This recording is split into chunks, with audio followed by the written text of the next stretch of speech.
How do you review your VOD? Do you go into theater? Do you look at observer mode from major tournaments?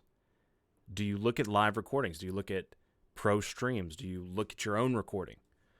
There's a lot of different ways that you can study the game of Halo, but I want to tell you exactly what to look for. Live recording is easy. If you don't have the ability to do it on your Xbox or your PC, then you can set up your phone or set up a camera over your shoulder, watching your monitor. You can watch player streams. You can watch the best of the best. Lucid, Trippy, they all stream.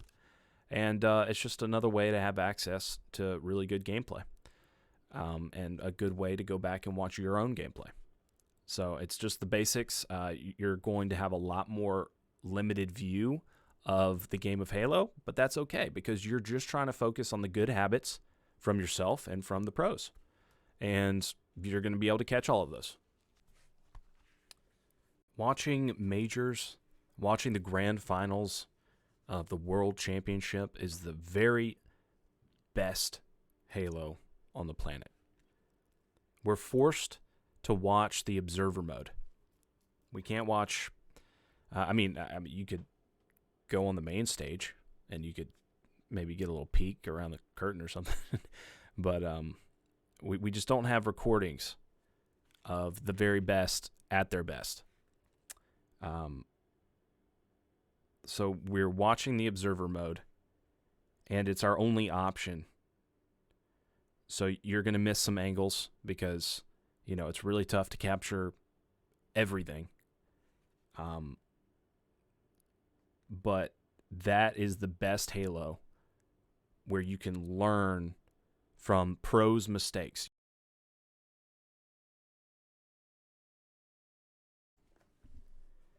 Theater is great for a team versus team study.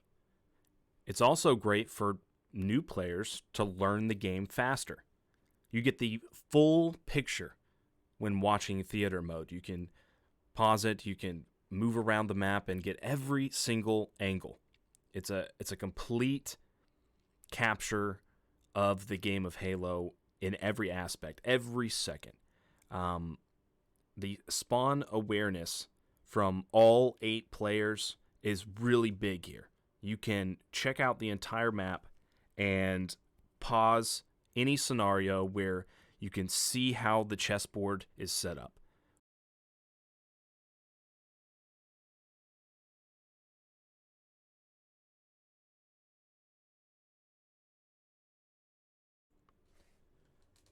What are you going to look for when you're going over these films?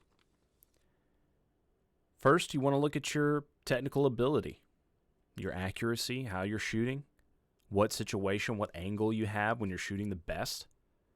You want to take a mental note of where you are the most comfortable. You can feel it already, but you want to go back and maybe you'll notice something different. You also want to look at your movement. Your movement could be a little off. You could be missing some key jumps, or you might not have good routes at certain positions where you could clean it up a little bit and get a little tighter. Every little thing matters. Every single inch, every single second. You just want to tighten that up. You really want to make sure that you're polishing your game. The next one's going to be zoning. Are you hesitating on zoning? Are you missing out on grabbing that space that is so vital? You really want to make sure that you're taking ground every single opportunity that is available. If another team is giving you that space and giving you that ground and giving you those positions on the map, then you need to be on top of it. And there's no better way to see where you're missing out on those opportunities. Reviewing your film is vital, and that's a key aspect. Next is going to be your awareness. You could miss a lot of things in the moment. A ton of things. If you're new to something, you're missing everything. You're just trying to get your bearings. So being able to see these things that you're missing is going to be huge. And you get to go back and make a mental note and, write it down and be like, oh, okay, I need to really focus on this one thing. Focus on this thing right here because I missed it that one game that I went over the other night, and it really killed us. We lost the game because of this. You take a little ownership over these mistakes. Like, it's not completely your fault, but you want to make sure you're owning up to your mistakes. That's a key aspect of a good player.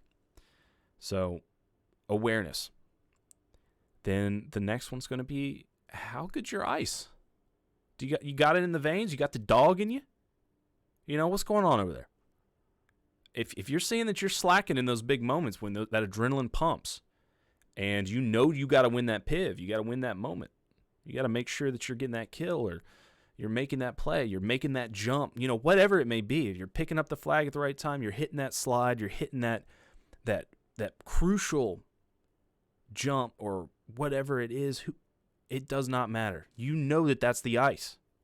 Do you have the ice? You got to be real with yourself. You got to tell yourself the truth. Be honest.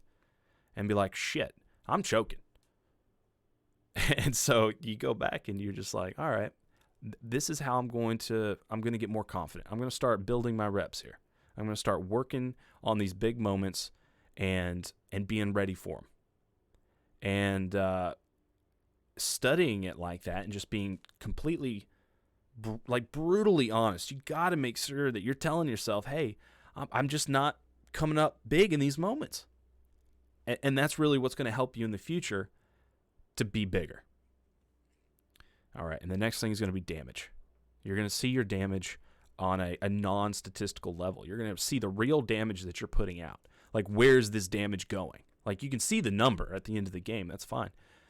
But you need to see where you're putting really good damage. Like, where is the damage being capitalized on, and where is it being most effective? Because if you're putting out a shit ton of damage left and right, but your teammates are never turning it around and turning it into a play and making something happen, then you got to really look at where you're putting your focus on the map and where you're trying to put the most damage and where you're trying to be effective. Are you just trying to get these random kills that aren't important when you're talking about objective game types, or when you're talking about setting up for big moments when an OS is coming up? Are you just off in no man's land and putting random damage down where you're in a face-off that's just not making anything happen for your team, where you could be more effective securing the OS or securing the sniper or rockets? These things are huge. And that's going to be big, is looking at your damage. Where are you trying to be effective? When are you trying to be effective? Next up is going to be your distraction level. Are you being a good distraction? And, going back and watching is the best way to figure that out. Pause the game, go back and look around, be like, oh shit, that whole team was looking at my ass. Like, I was really causing an issue. I'm a problem. Like, fuck yeah, hell yeah. Next up is going to be, what am I doing to delay the other team from making a play? Like, am I buying time for my team? Am I causing enough damage in the right situations to back up the team and keep them from making a push, and keeping myself alive long enough so that my team can get in position for a power-up or positioning on the map and getting good lanes and getting good sights and getting closer to me to help me team shoot and to really just have that vice grip on a spawn? Or, all of these little seconds are adding up. Am I delaying the clock? Am I building time for my team? Next one's going to be positioning. How is my positioning? Where am I putting myself on the map? Am I regularly running into danger? Am I regularly going where I shouldn't go? Or am I doing a really good job at, having the best positions on the map? And you build on that. Build on my strength that I'm already naturally good at, putting myself in a good area. And it's like, oh, well, check that off. I can move on. Next up is going to be hesitations. Where am I seeing myself choke? Where am I seeing myself not take any advantage of opportunities? That's very massive. And another area where you got to be pretty damn honest with yourself. Am I second guessing myself right now? Is that what just happened in that play? Be brutal. Own up to these hesitations. Any type of choke, any type of issue in your game, let yourself know.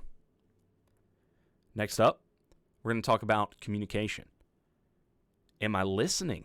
Because you want to record your team. You want to make sure that you know what the comms were. When you're watching back your stream or however you're doing it, you want to hear those comms. You want to make sure that you're getting those comms in that recording, because that's going to be massive. And, obviously you can watch the pro gameplays, and that's going to be huge too when you're watching pro streams. You want to watch their comms and learn from their comms, what they're saying. They're these little tiny things they say in their communication that make all of the difference. They slow things down. They say, "Oh, slow down here, guys. Slow down here." And you see when and where they did that, and you're like, "Oh yeah, that's a good thing to tell my team, is to slow it down right now. That's the perfect moment." And just question everything. Be like, "Oh, well, why did he say this? Why did he say that? Was this a good thing to say in this moment?" And you can build off of the best players, and then you can also go back and listen to yourself. And how you're leading your team. Are you making good play calls? Next up is going to be attitude.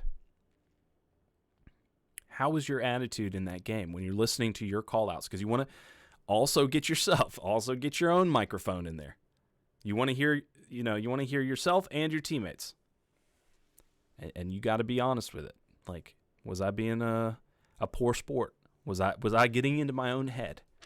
Was I awesome? Was I just like dealing with it great? Was I under pressure in this moment? And say it's an online tournament and you're playing for big money and you're handling it like a pro.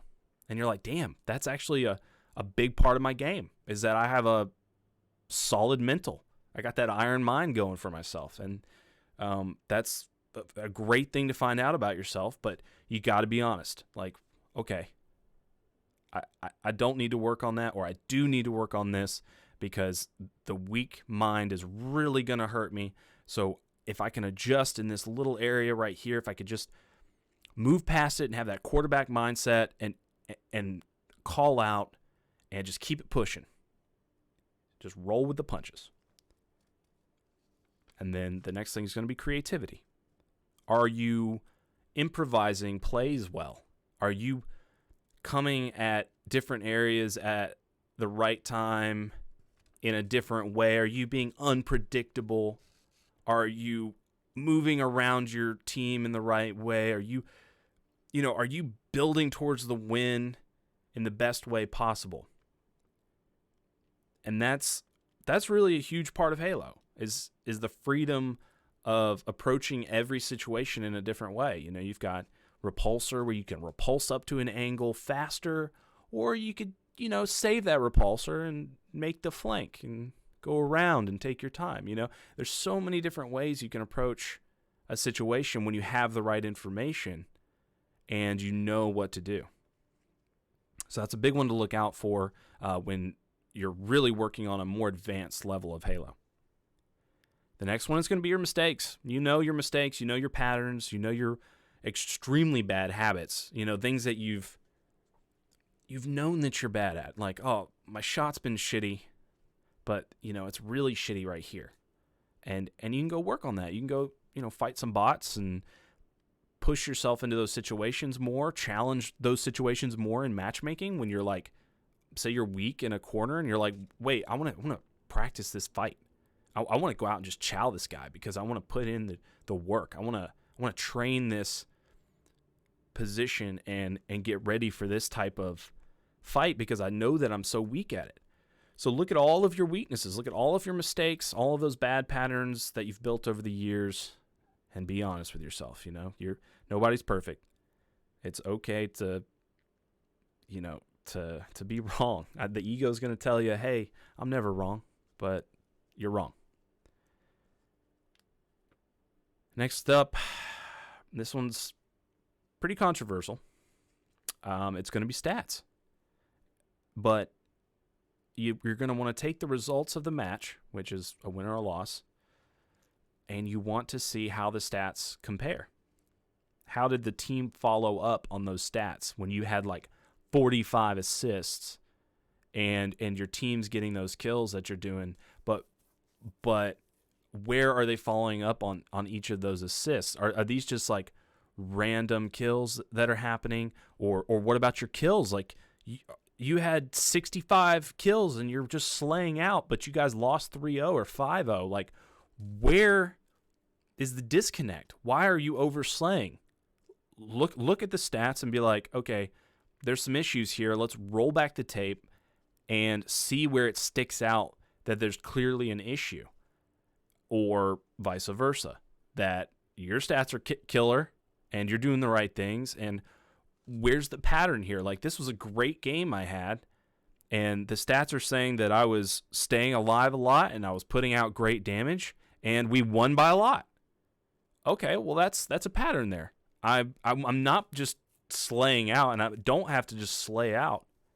I don't have to kill everything to win the game. So let's go back and see why that was. What was my game like, and your positioning level and your timing around the spawns and all of that. So you can use stats in a really good way when you're applying it to the game.